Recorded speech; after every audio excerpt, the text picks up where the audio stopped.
Alright, how's it going, guys? Welcome back to another video on this channel.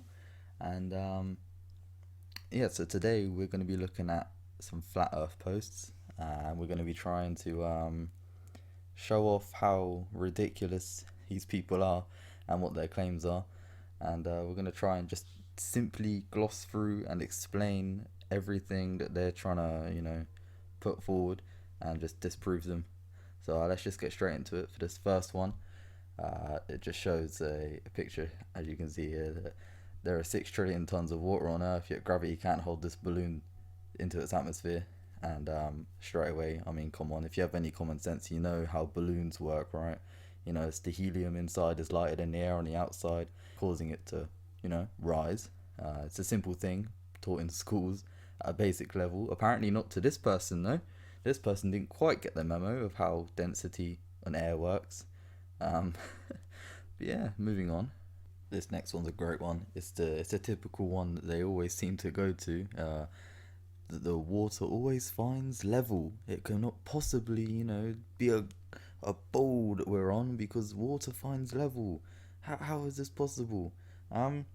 Yeah, sure, water finds level in a glass or even in like something quite like a big container.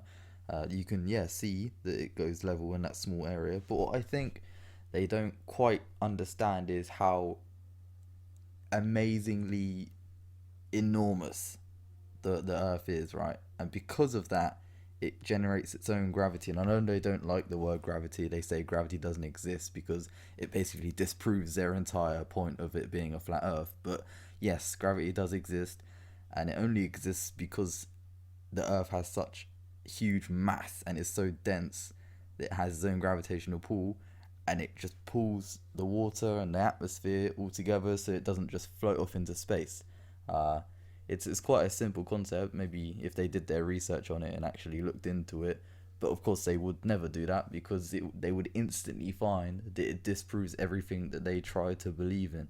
Which, well, that can't happen, can it? They can't be looking at outside research and others' research because everyone else except for them and their community is working for NASA and is out to get them. But yeah, they're fucking idiots. So let's go to the next one then. Let's see what else we've got here. Here we go. This is a good one. So as you can see in this post that they're saying that flies cannot fly in a vacuum because there's no air pressure that can offer the resistance to protect themselves. Same with drones, they can't fly in a vacuum either because there's no air pressure that can offer them resistance. But then they also then go on to say that rockets cannot fly in a vacuum because there's no air pressure that can offer the resistance. I mean, it's quite obvious, I think, that rockets are not propelled the same way as drones and flies. Drones and flies use flies use wings, which is the same sort of thing as the drones, and like say helicopters, they use like a propeller system or whatever. So flies are the same thing when they beat their wings. It's pretty much the same thing as a drone, really. But rockets, they burn fuel and they spray out. Oh, not spray is not the right word, but it essentially is like shooting out gas behind them to propel themselves. And in a vacuum, that works because if you've got a vacuum and you're spraying gas behind you, you're going to go forward. All right. Okay. Look at it this way: if you went into the vacuum of space and you tried what like the flies do, and you're on your own, you have no rocket around you, and you try swimming, obviously you're not going to go anywhere because, like they say, there's no particles in space or not enough where you can move yourself through the vacuum of space. Rockets don't use that system. They don't have propellers or wings or anything like that because it wouldn't work. They have jet fuel and use the rocket engines for a reason because that is literally the only way that they can get up there. I mean, I thought it was quite a simple explanation, but apparently these people will find anything to try and disprove it. But yeah, no, rockets don't fucking disprove space travel. It's just ridiculous. I don't get what these people are thinking. It's completely different mode of propulsion. It just yeah. Anyway, let's see what else we can find on this shit show. Okay, so we've got an interesting one here. So the guy who posted this says that this is designed that a plane needs to reach a top speed of Mach 3.2, So if you believe this thing's able to reach a max speed of Mach 23, you're not thinking clearly. Well, what I would say is the top one is designed to fly uh, in the atmosphere on Earth, right? Where there's a thing called air resistance, and there's a lot of it, right? I mean, obviously, Mach 3.2 is crazy. That's a crazy speed. But in space, where the space shuttle is designed to go, there is no air resistance. There is no gas particles in the vacuum of space, so it can go very quick. Like, yeah, Mach 23 is, well, yeah, obviously. I mean, you can pretty much go as quick as, well, not as quick as you want, but a, a lot quicker in space than you can uh, on Earth, because just the fact that there's no air resistance in space. Again, like I said with pretty much all my previous points, I thought this was a basic thing that people understood, but clearly not. What's interesting though is that down in the replies here, this guy here says that basically what I've said, that there's less air resistance with less air, meaning it doesn't have to fly at Mach 23 in the same atmospheric zone as the stealth fighter. If you don't believe the air gets thinner as you go higher, don't all means go do jumping jacks or something Mount Everest. Basically, yeah, saying what I'm saying, that the stealth fighter is designed to fly in the atmosphere on Earth, whereas the space shuttle is designed to fly in the vacuum of space. Some guy then replies that outer space is fake. Let me read this for you. The air we breathe is pressurized gas. The pressure of a gas is the force that the gas exerts on the walls of its container. You can't have a gas pressure gradient without gas pressure first, and you can't have gas pressure without a container. Yes, this is true. You cannot have gas without a container. However, that is in a very small scale compared to the size of the fucking Earth. Right? The Earth is, once again, the Earth is fucking huge. It is massive. It is, yeah, it is big, right? And therefore, like I said earlier, it has a gravitational pull, and gas can be contained on a planet that has enough gravitational pull. You look at the one on the moons of, I believe it's Saturn. I think it's the moon called Titan, where it has, it has an atmosphere. It has an atmosphere 4 times the size of Earth. Whilst what I'm trying to say is that other places have atmospheres. It's just a thing that happens in the universe.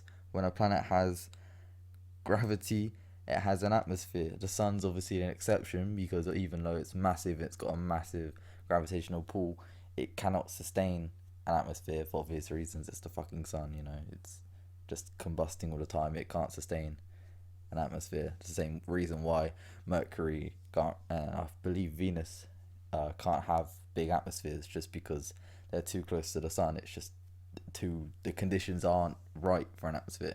Mars, I believe Mars has an atmosphere. I'm not too sure about that one, but what I'm trying to say is, I'm getting a bit off topic here, that when gravity is involved, you don't need a container to contain gas. You can have pressure without a container, basically. And it's not as if the gas pressure is equal throughout, as this image depicts. It's not all one pressure and then vacuum. It's a lot of high what would you call high pressure, and then the more you go up, the less air pressure there is, because there's less particles, because it dissipates.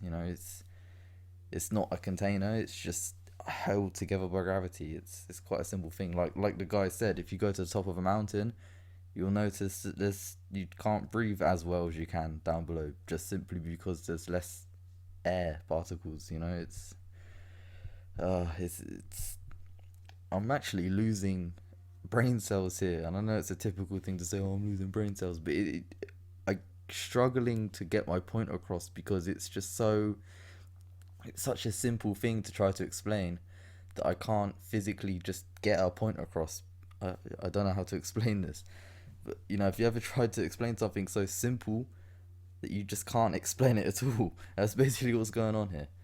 But yeah, I think that's gonna be that for the posts from Twitter. I will probably be doing other videos, not just on Flat Earth. I'm gonna maybe do some Reddit reading videos, and then some like commentary videos like this of just like random shit that goes on.